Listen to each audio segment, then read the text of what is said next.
Today we're going to be making conversations about hypnosis count. What's new, Wendy Woo?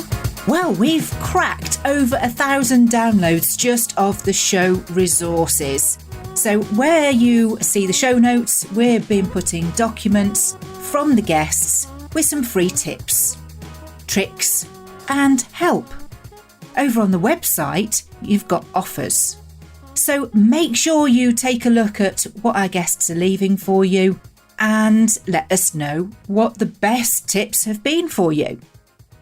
I'm looking at getting more guests that will be able to help those start-up, scale-up and shake-up businesses. If there's a topic that you want to know about, get in touch with me here at the show. Don't forget to leave a review for us. I always shout you out every time we get one. I received a lovely comment from Sharon in Leamington Spa. She'd been reading my book, Making Conversations Count, and her number one takeaway was that she'd loved the quote from page 104. She'd been struggling with meeting people in person, and I talk a little bit about personality types and how to be able to understand, being able to match and mirror. And when it comes to the in-person, I'd left her this quote for everybody to read, and it goes like this. They say eyes are the door to the soul. I say that eyes are the door to the sail. I'm really glad that helped you, Sharon, and I hope that it helps others too. Because when you are in person, that eye contact really does make a difference. Thank you. Do you fancy learning how to talk yourself into almost anything? A form of self-suggestion hypnosis? Or is it that you would like to make friends with yourself and influence people? Well, you're in for a real treat as this conversation with Jonathan Chase twists and turns. He's really naughty. Please stay tuned. Brace yourself for the next half hour. Hello, Wendy. How are you? I'm absolutely splendid. I love doing that with podcasters, you know. I love getting in first and saying, how are you, before they ask me, because I'm feeling crap. Well, let's get to the bottom of that. Have you not been doing any hypnosis on yourself to lighten this mood? No, there's no such thing as self-hypnosis. You can program yourself by repetition, by giving yourself, I don't know, affirmations you can call them, you know. But if you talk to yourself, I did a TED talk on how to talk yourself into anything. And you can talk to yourself and you can talk to yourself. But if you put yourself into trance, and that's a hypnotic trance, then your subconscious mind is totally dominant. Your subconscious mind, your imagination is taken over completely. And if you are consciously aware enough to give yourself suggestions, then you're not hypnotized. So yes, you actually can't do it. It's a myth. And there's loads and loads and loads of really respected people I respect in the business who would come out with long-winded explanations of how it's all self-hypnosis and blah, blah, blah, blah. And I do not believe that's true. I think it's a myth. I'll tell you why. After hypnotizing tens of thousands of people on stage and watching how they react to suggestions, I have never seen anybody capable of hypnotizing themselves and not being able to remember their name. I've not seen anybody who can hypnotize themselves and have a complete and absolute hallucination that they are talking to God. Well, God's okay. Most people can do that, certainly in churches. But you know, they don't go through the complete and absolute hallucination that the people who are properly hypnotized do. You know, it's as simple as that. Can you program yourself? Yes, you do it all the time. Absolutely, 100%. You know, if I ask you how you feel right now, you won't say, well, actually, my shoulder's slightly uncomfortable because I'm twisted a bit too much, or I can feel the hair on the back of my neck's getting a bit longer. You'll say, well, actually, I'm quite happy today. And you start giving me all these emotive things, and all of those are opinions anyway. Yeah. State of mind. So I don't do the self-hypnosis thing, because I've even tried it on stage where I've said, right, apparently all hypnosis is self-hypnosis, so I'll just stand here and do nothing. You lot carry on with it. And nothing has ever happened. There needs to be some action if they don't know. There needs to be. There's no direction. For hypnosis, the hypnosis has to be induced, and it's induced by fascinating somebody and by conversation, which, let's face it, that's what this is all about. And by conversing with somebody's subconscious to bring the imagination out so that the imagination is totally dominant. Yeah. Some people call it the monkey brain, which is totally untrue, because there's no evidence that we were ever monkeys. Actually, we probably weren't apes either. They're our cousins. We're not descended from them. We're a different line of that particular family. We're getting very Darwin now. We are. Yeah, I was reading it yesterday, so it's in your brain. Yeah. But there is part of your brain called the limbic system, and that's where all your responses are decided before you rationalize why you're doing that.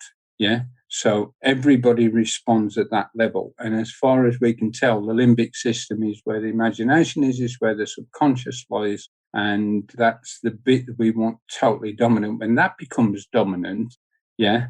My intro for years and years and years, 3 things happen to you when you become hypnotized. First and foremost, you feel amazingly focused. Secondly, your imagination is expanded way beyond your wildest dreams. And thirdly, and most importantly to the stage hypnotist, your inhibitions are drastically lowered. And hence being able to, I suppose, manipulate people on stage. Absolutely. It's 100% manipulation. Yeah. It's mind control. Although hypnotherapists are going, ah! This leads me on nicely. We have a listener question for you. And when I say listener, I mean my 12-year-old daughter. Right, okay. This is for Alice. At the dinner table yesterday, she said something about sleep. And she said, what I get really confused about, she said, is that you can have a dream and you can come out of the dream and wake up. And then you can go back to that same dream. Everybody's still in the same place, doing whatever it was that she was doing before she woke up. And she just said, how do the people in the dream feel when I leave them and I'm just a shell in the dream?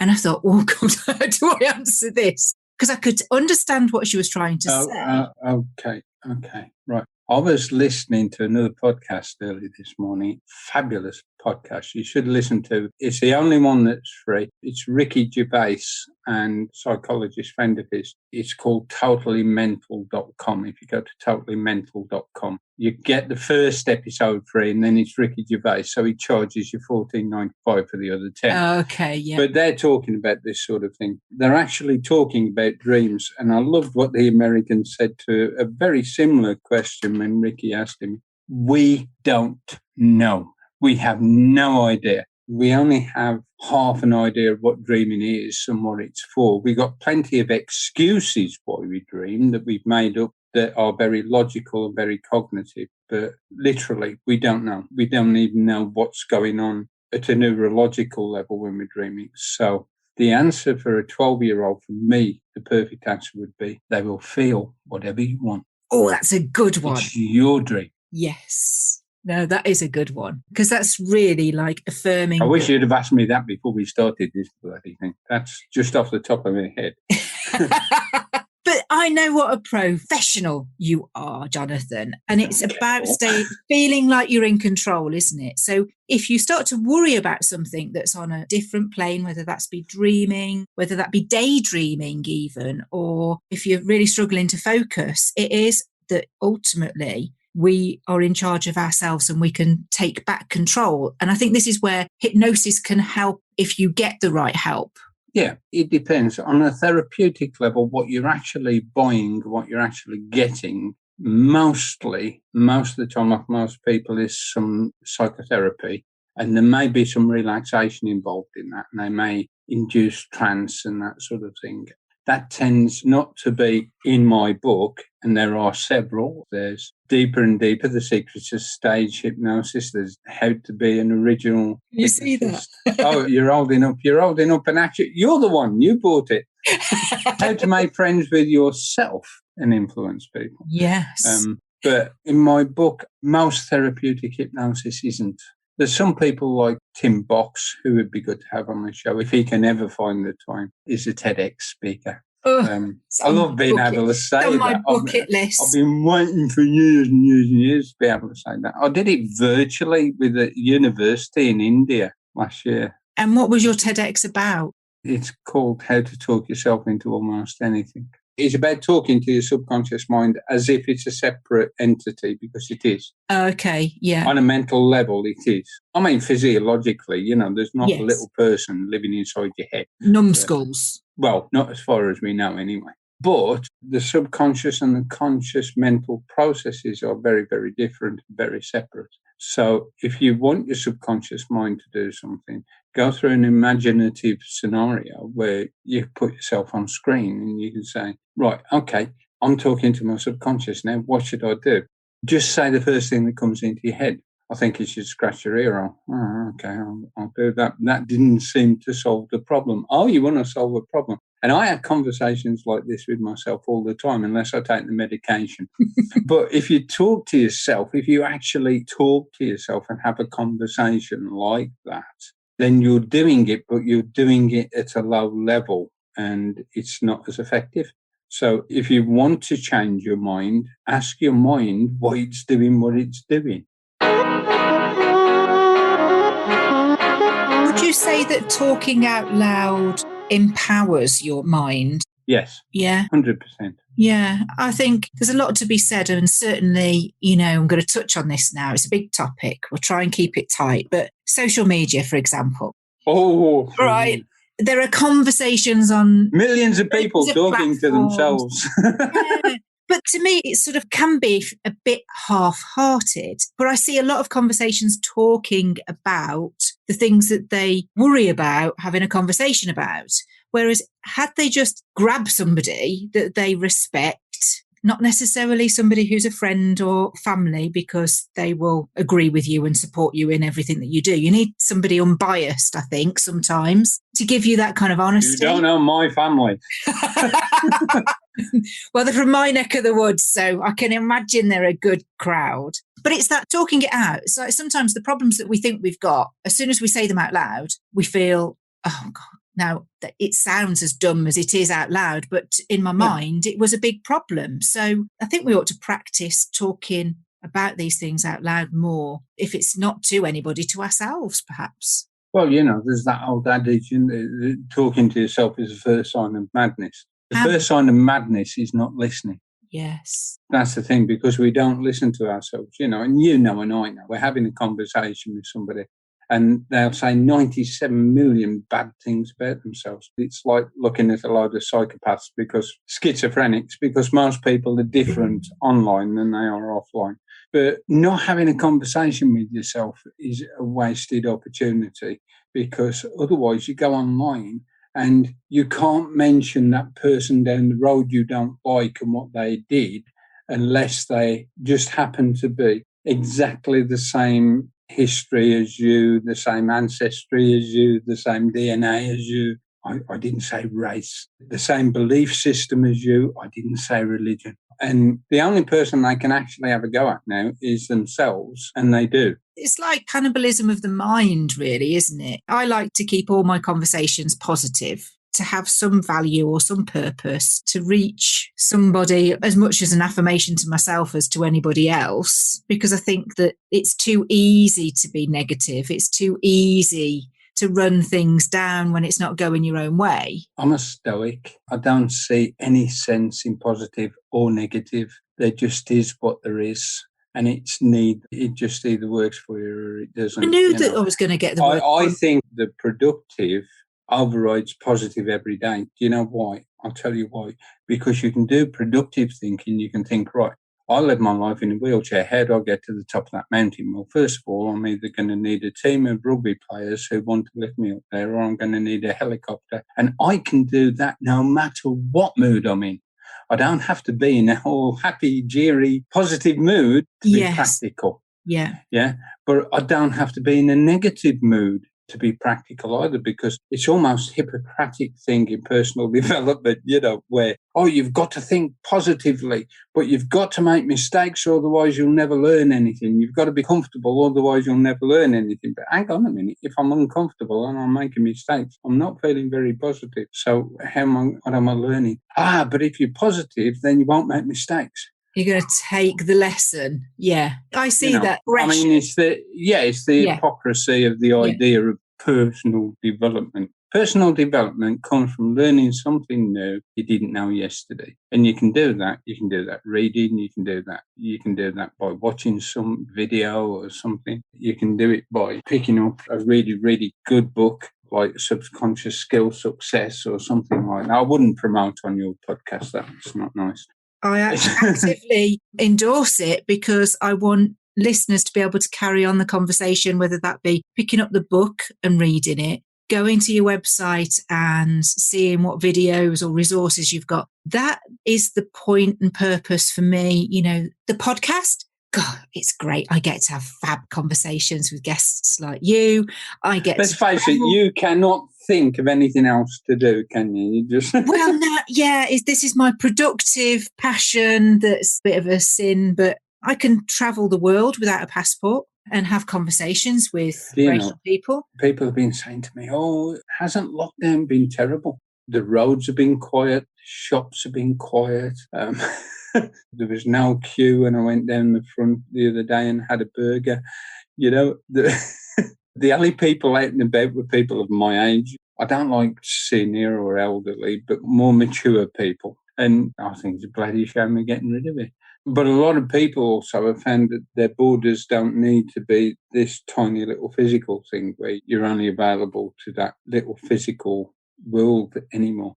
Jane and I were talking the other day and she said, we're living in our science fiction. I had to agree to it because when we were teenagers, we were reading books by people like Asimov. And we were reading those, and they were saying you could have a video conversation with somebody on the other side of the world and rubbish, total complete. I was talking to a guy in New Zealand yesterday. Where was I on? You can't get further away from Great Britain than New Zealand. No, that's true. I was in Thailand last week and Oman, Kanak. Well, somebody's got to be. I've got family there. Wouldn't they admit to that? Why? Well, I've got family. No, they probably wouldn't admit to knowing me. My youngest had just moved to a house. Anyway, right, yes. We digress. Communication, it's kind of been the underpin of your career, really, hasn't it, Jonathan? With being on stage, celebrity status, being able to get up and do your TEDx. You've got to be able to engage that audience, I didn't get whether they're interactive or not. It's a digital. I just recorded it here. But you've got to still imagine that conversation hitting home, haven't you? You've still got to be able to deliver that for the audience. What I asked the students, I think it was Bengal University and Bengal Engineering University, and what I asked them to do was get me 6 students on a Zoom, and I recorded my bit of it, but I presented to the students. It's as we were discussing before we started, the one thing about showbiz, which Zoom does give you in a room full, and it's shown it with programs like BGT, where they've had virtual audiences, and The Voice, where they've had virtual audiences. Having that virtual audience, seeing people's faces, and that gives you instant feedback that you can perform to and ride the energy of. And a lot of people can't do that. I do that when on a telephone conversation because I'm old. So I actually sometimes pick the phone up and talk to people like this. And I'm not looking at, but in my head, I'm imagining that person and I'm imagining the reactions, working off that. So our imagination is just so vastly underused. And sadly, in school, we teach how to do logical things. We don't teach really how to do creative and imaginative things. No, it's something that I certainly stumble across when I'm training because I'm being a telephone trainer. People don't want to pick up the phone because all the different reasons that they say is that, well, what if I'm interrupting them? What if they answer the phone and they're like, hello, and hello? And it's, well, at the end of the day, you don't know what's going on the other end of the phone, but we do quickly multi-switch. if we hear something to tap into that's pleasing, we won't mind being interrupted. We won't. I always say to people this: if you want to have a really, really good telephone conversation, stick a picture up on your screen or next to your phone or whatever of somebody or something that makes you feel good and makes you smile, and smile. So instead of picking the phone up and going, hello, pick the phone up and go, hello, because people can hear a smile. It's incredible that people can hear a smile. Yeah. Smile while you dial, kind of. Yeah, it's an industry statement. Is it? Oh, Yeah. I don't know. I don't know about that. I'm just a glutton for people not being nasty with me. It's called self-preservation. No, it comes from, I did my showbiz training in the working men's clubs and the miners' welfare clubs. Apart from 2 collieries that were working at the time in the 1990s, apart from 2, I've worked the social club or a welfare club in every single colliery in the country. Because I started in Cannock, where at the time there was 6 collieries. There used to be 15. I did Leal and Cannock West number 5 and Mid Cannock, and I did all those. And then people from other collieries were there, and they'd come up to you after this. Come and do our club. Come and do our club. I'll have a word with you in a second. And you're going out on a Friday or a Saturday night. The guy's gone into the club to meet his mates, have a couple of pints, watch whatever's on the stage, whatever, because they're sitting in that room, so they might as well, it's free. The women are there for a couple of hours of bingo, and the kids are there to make as much noise as possible running around, in my day, with a bottle of Vimto and a packet of crisps. It's always smoky bacon. Oh, no, cheese and onion. Yeah, smoky bacon. But in my day, there was cheese and onion or salt. I'd walk out on stage and I'd have 250 guys sitting there who'd spent 7 hours a day for the last 7 days in a hole in the bloody ground. And they were sitting there with their arms around. Go on then, entertain us. And if you don't, we're good shots. Yeah. So you learn that self-preservation thing, and you learn that if you're nice, 250 pieces of coal would keep you warm in winter, wouldn't it? Yes. No, I didn't have to worry about that because I was still living at my dad's. Miners got a full coal house as part of their wages. Yes. They were never very rich, but they were never coal. What I think is sometimes lacking today, and we did touch on this as we were chatting before we came on, was that resilience. It's also that fear. If you haven't got that fear that you're not going to do well, your mindset is fairly similar to mine, I think, is that you would want, even if you had nerves and wanted to run off and retch because it's something new, and that overriding feeling of a wave of fear was coming over you, that you'd still want to do well. Right. Whereas I think it's kind of agreeable that you can run off and retch and you don't have to come back, and people go, oh, don't worry. That seems to be the point. The point seems to be, oh, I'm nervous. Oh, well, that's okay. Then we'll put you through to the final. Oh, I'm upset. Oh, that offended me. Good. Yeah. This sounds either arrogant or disingenuous. I have never felt nervous in a situation where I've been on stage or I've been talking to strangers or I'm learning something new. I don't do that. I just don't do that. I think being born with a disability that's been with me my whole life, I was the clumsy kid in class. If anybody was going to fall over, it'd be me. I thought my name, He's Gone Again, for the first 12 years of my life. What was that? Oh, he's gone again. Oh, all right. And there'd be me in a pile not just of 10 in the bar. Well, God, no. I was in Blackpool, which, we were all about 16, and we walked up to this club, and it was, we were going up there getting some girls of a weekend. We never used to, we used to just stand around looking as if we meant something and get drunk. And the intention was? The girls would dance around their handbags, and then we'd go, so that was a good night. But I walked up to the door, and because of the way I used to walk, because I have a muscular dystrophy called Charcot-Marie tooth, so up until about 20 years ago, when I started walking on crutches, I walked different badly, And the bouncer says, sorry, mate, you're not coming in. You've had way too much to drink. I said, smell me breath. He said, yeah, I've had that one before. I said, no, I haven't. So I eventually got in did all the sobriety tests and fell over. So he said, yeah, but you're not going to cause any harm, are you? Go on. But resilience comes inbuilt with that sort of thing. I've not been in that situation. My one drive when I walked out on a stage was get paid, because that fear was greater. It wasn't fear. I was just in love with money and what it could get me, and what it could get me. And I am so narcissistic as well. I love being in the bar after a great show and having 100 people who hung around after the show who all wanted to talk to me or get me to sign Paul McKenna on bits of paper and that sort of thing. Well, I didn't know. I might have been signing checks, so I always signed Paul McKenna. But let's face it, he can afford. Don't tell him. Don't tell Paul. But that's always been my drive. And I stand aghast at people who say, well, you've got to go outside of your comfort zone. If you're not comfortable doing what you're doing, you're not doing the right thing, because you're told that you've got to be uncomfortable to learn something new by, I don't know, Tony Robbins, who's been doing exactly the same thing that he's comfortable doing for the last 40 years. And they say, oh, he takes risks. If your business is turning over 100 million a year, investing 10 million of that into a project is not taking a bloody risk. It's just not. Because you've got so much, that's nothing. And I worry about people because we're teaching kids now to be nervous. We're saying that you should be nervous in that situation. Well, why should you be nervous? What's the worst thing that can happen?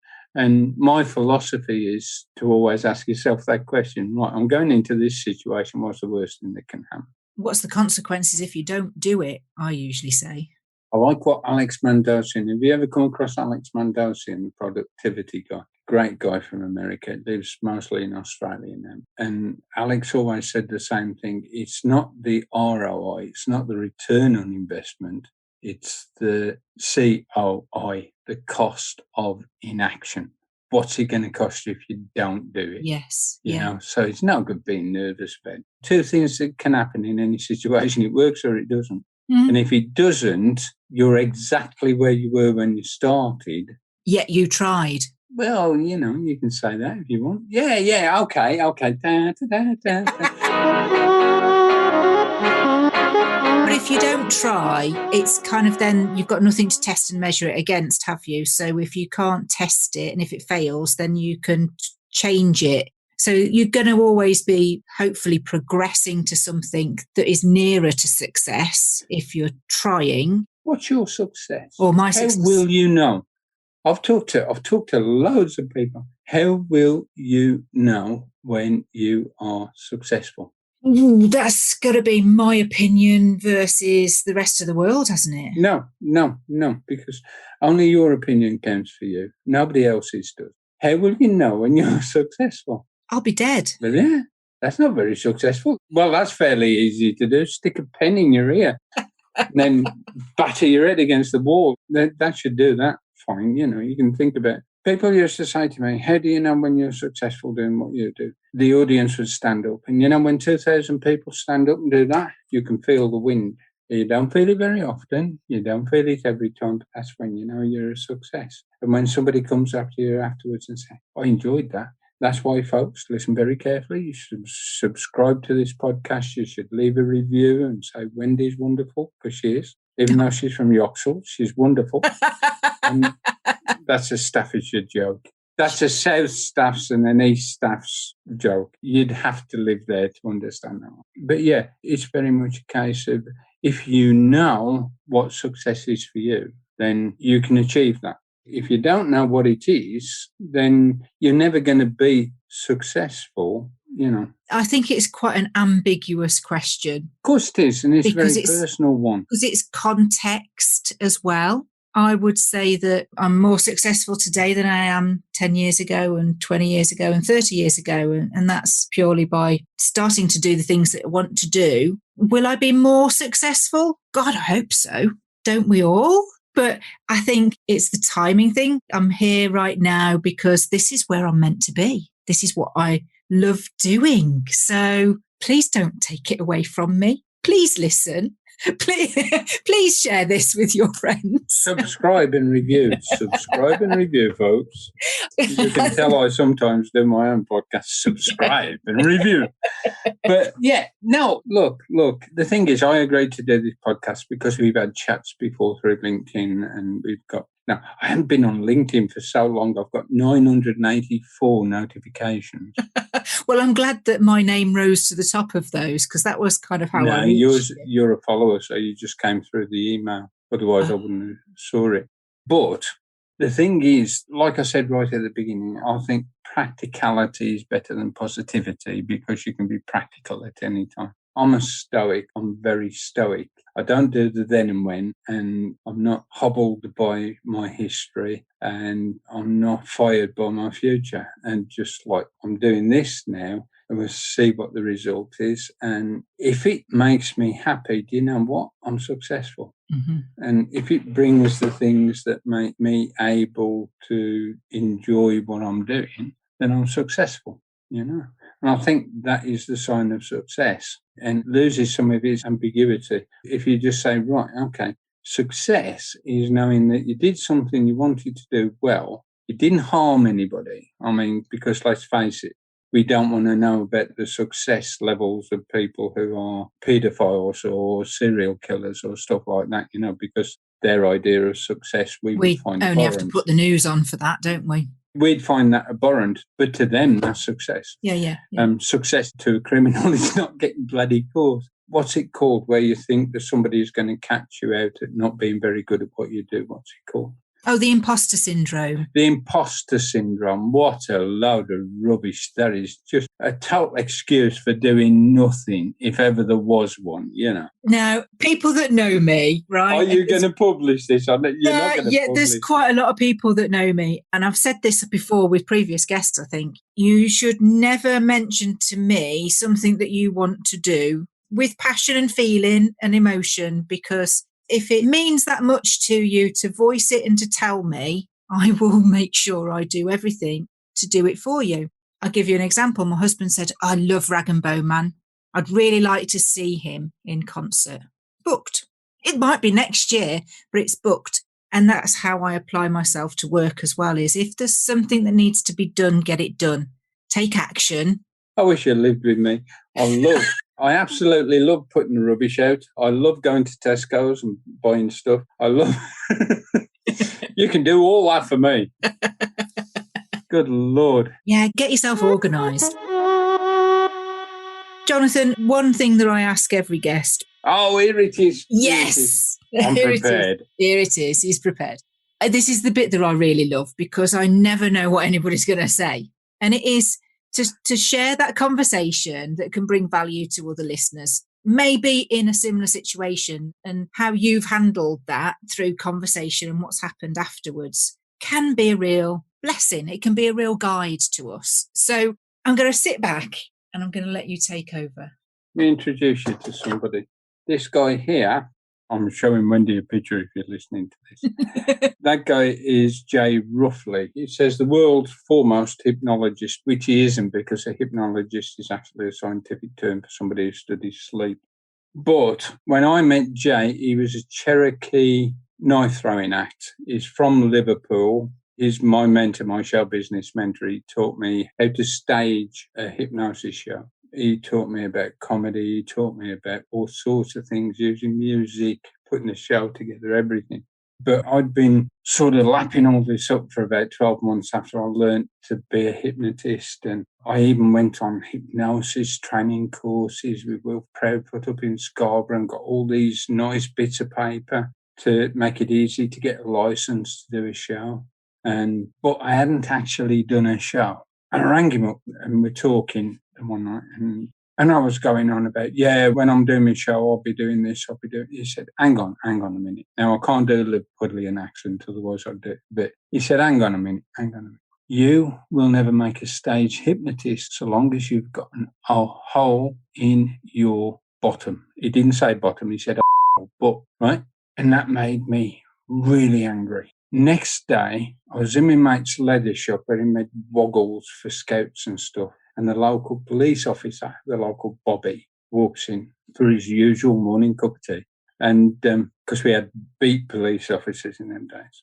And I said, "What's up, Cedric?" He said, "Oh, I've been asked to do the entertainments for the police social club Christmas dinner." This was about November time. I said, "Oh, right." He said, "I'm looking for something different." He said, "We have singers and comics every year." I said, "I'm a stage hypnotist." "Oh, yeah?" He said, "Oh, I've seen one of them in Jersey." I said, "Yeah." He said, "How much are you?" So I said, 250 quid, which was the first thing that came into my head, which was a massive amount of money in the late 80s. It was a lot of money. It was like 3 times what a singer would get paid. And he said, "Oh," he says, "Go on, I think we can just stretch them." So, and I went straight upstairs. I rang Jay, and of course he weren't doing anything because he was in show business and this was the middle of the afternoon, you know. Rang Jay, I said, "See, I booked my first show. Don't ever say, oh no." Anyway, "Yeah, I know you would." Because he knew how to drive me. Yes. He made me, and he put me in that position where don't tell me I can't do anything. So that was probably the most profound conversation I ever had with anybody. Just somebody turning around and saying, "You can't do that." Yeah. Yeah. And I mean, lots of people are saying, "Oh, yeah, but that came from a negative," or "that just shows how anger can be a positive thing," or anything. It's just, I was totally manipulated by somebody who knew me well enough to manipulate me and press my buttons, you know. And how was the show? I was terrible. I was awful. Did you get paid? I got paid. I don't know if you ever heard of it, but there's a restaurant in the middle of Cannock Chase called White House. Mm-hmm. And it was at the White House. And it was the middle of December. I went out, there was a couple of hundred people in the room. Half of them were police officers. You know, I thought, right, if I get this wrong, I'm going to get parking and jaywalking and everything for the next, you know. It'd be worse than those miners, that's for sure. I was using a borrowed karaoke machine because I'd got no equipment of my own. I'd gone out that afternoon and bought a £30 suit from Burton's in Cannock. And it didn't quite fit because I'm a big, tall guy. I'm 6'1" and quite broad. So, like, it sort of fitted. And I went out and I did my spiel and everything. That bit went okay because that was scripted and I knew what to do. And then I invited them to come up on stage, but I only managed to hypnotise 2 women. And I was so adamant I was going to get them hypnotised. I worked on them so long. One of them actually fell asleep and started snoring. And the other one was so out of it. When I asked a question, she just went, "Rrr." And as I'm sitting here, this is the gospel truth. I turned around to all these people who were trying to have a laugh and a good night out. You know, I said, "Ladies and gentlemen, a remarkable thing's happened. We've hypnotized her so deeply, she's gone back to a past life as a caveman." Anyway, at the end of it, when he was paying me, because he was paying me, he said, "That wasn't what I was expecting." So I went home, I sat down and I scripted a whole show. And I went up Liverpool and Jay tore it apart and said, that might work, that's good, that's funny. And then I spent the next 3 months on borrowed cash, basically. And I must have spent about 50k altogether doing this sort of thing.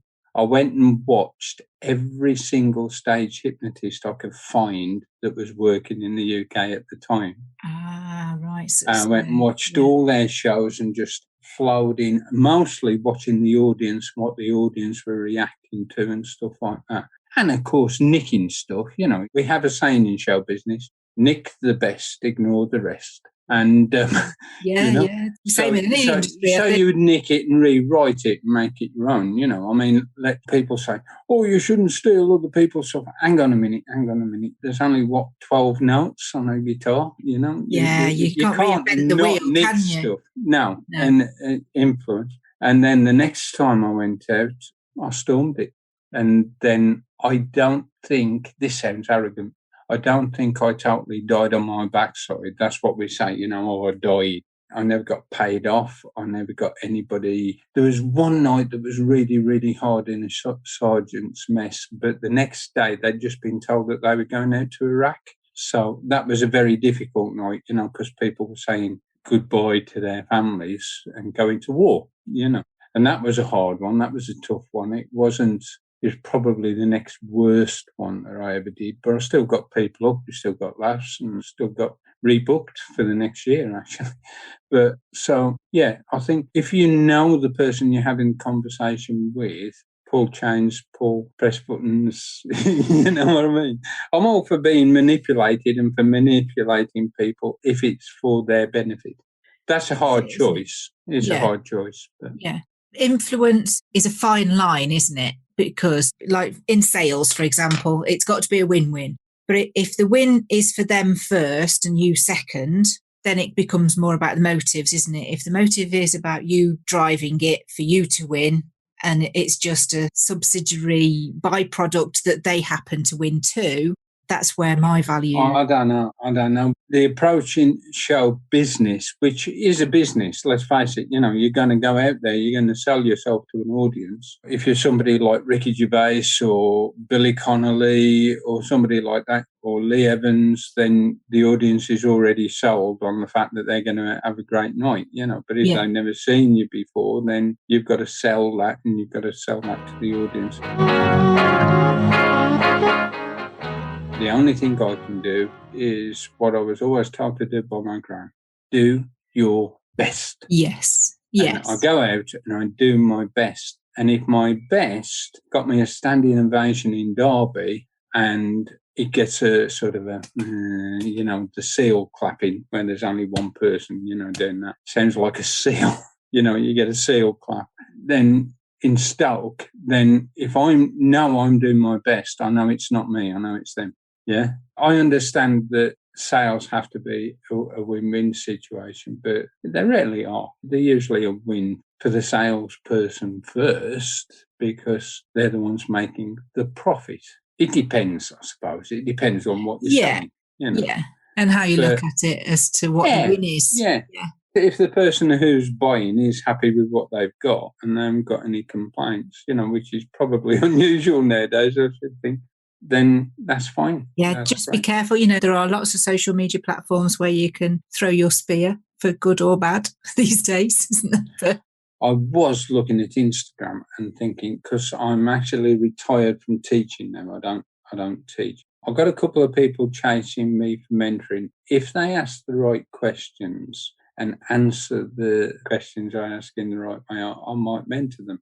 But I don't do the paper training anymore, apart from my digital training, which is available off my website. We'll stick it all in the show notes, don't you worry. And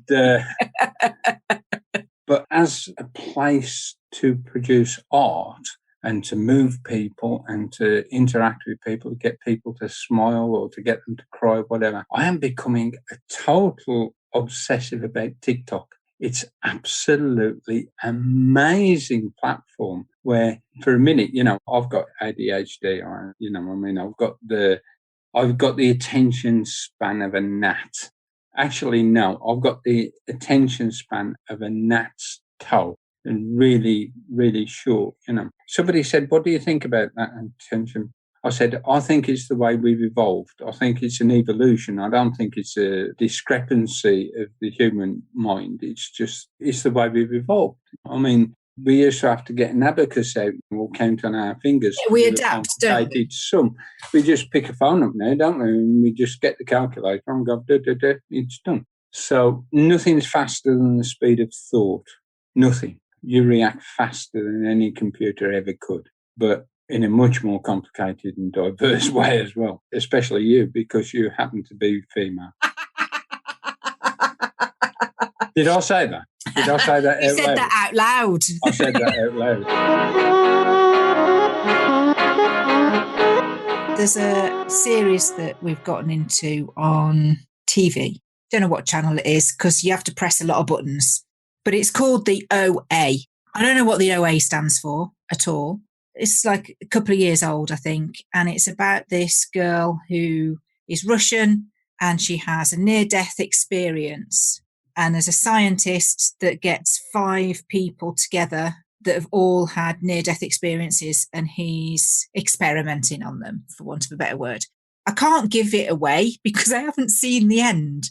But it's one of those that makes you really think hard about, well, he keeps sort of taking them to a point of stop and bringing them back.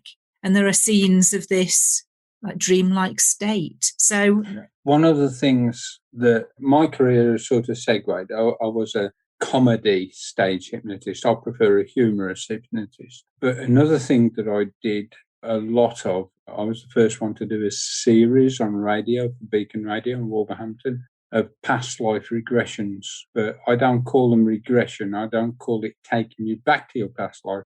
I call it recall, because obviously you can't go back in time, but you may be able to imagine that you can remember, recall. And somebody asked me about it, and they said, well, as a Stoic, surely when you're dead, you're dead. I said, yeah, but there's an essence of life, and there's no scientific proof that that doesn't exist yet. When there is scientific proof that that doesn't exist, then maybe we can do something about it. But maybe it's ancestry, maybe some memory goes over. I call it hypnotic tourism. But the thing is, I never, ever, ever, ever, ever, ever tell anybody. But I've taken lots of people through that imagination of the death experience from their past lives. And regardless of age, regardless of gender, regardless of background, regardless of history, regardless of religion, regardless of anything, with little bits of interpretation making them different, every single one of them has said the same thing on how it feels and what's happening. Yeah. Now, I think that because thought is energy and all that sort of thing, there is an essence that we can call life, and we don't know what that is. And I think you can only change energy. You can't destroy it, basic science. And maybe, just maybe, that thing carries on and finds a suitable receptacle, which would probably be a brain, that's ready for it in whatever stage of development, it needs it to be. Yeah, this is what Nick Venios talked about it in his episode with me. He was talking I didn't hear that one. Big Magic by Elizabeth Gilbert, and she was sort of saying that ideas are in fact essence, that there's ideas all around us. And she said that she doesn't feel that there's a coincidence that you can have scientists working on the same problem that actually come to the conclusion more or less simultaneously, because that idea needs to be broken through. And it's by finding the people prepared to break through as well, which kind of takes us back to that. There's a timing for everything and a reason behind things happening when they need to. It's kind of interwoven, don't you think? There's definitely a causality, I find it fascinating. Yeah, but it's so nuanced, it's so disparate, it's so convoluted and so complex that, like, somebody in Russia, and I think it's happening more and more and more now than it's ever done before, because people are sharing the same information in the very same instant, in the very same time. Do you think that that's perhaps because there's more of us, so there are more vessels to voice it? No, it's this bloody thing. Okay, we'll go with that. It's the internet. Yeah. It's the internet. More outlets for it to break free, I suppose. Let's face it. If you went back in time to big manipulators, and all leaders are, and if you went back in time to big manipulators and saying, what's going to manipulate a population more than anything else? I mean, the printing press. But this is wonderful for manipulators. You can manipulate people's thoughts and emotions so easily in this medium. Most of the hypnotists I know with one-on-one clients, 90% of them have been doing more work than less work, because they've been doing it remotely with people in their own homes all over the world. And I think the ideas process is now getting faster, because the tools we're using aren't an abacus anymore. Yeah. Almost instant feedback. It's just amazing. And the numbers involved are just crazy. They're absolutely. And when you feed something with that much energy, it's going to spread and have an effect. And, good thing, bad thing. Well, that's just pure that's down to each of us, isn't it? It's down to each of us. Yeah. Okay, I'm really, really pleased to have brought Jonathan's conversation to you. There's lots of information on the website, all of the details for the various multiple titles that he has written. And you'll find much more about Jonathan on the website. And that's all the W's, makingconversationscount.com. Until next time, where we will be bringing you, brace yourself again, we've got Bryn Tillman from America. She is only the social selling LinkedIn expert extraordinaire. I can't wait. She gets me tongue-tied. Who knew? So one of the mistakes people make in social selling is they connect and pitch.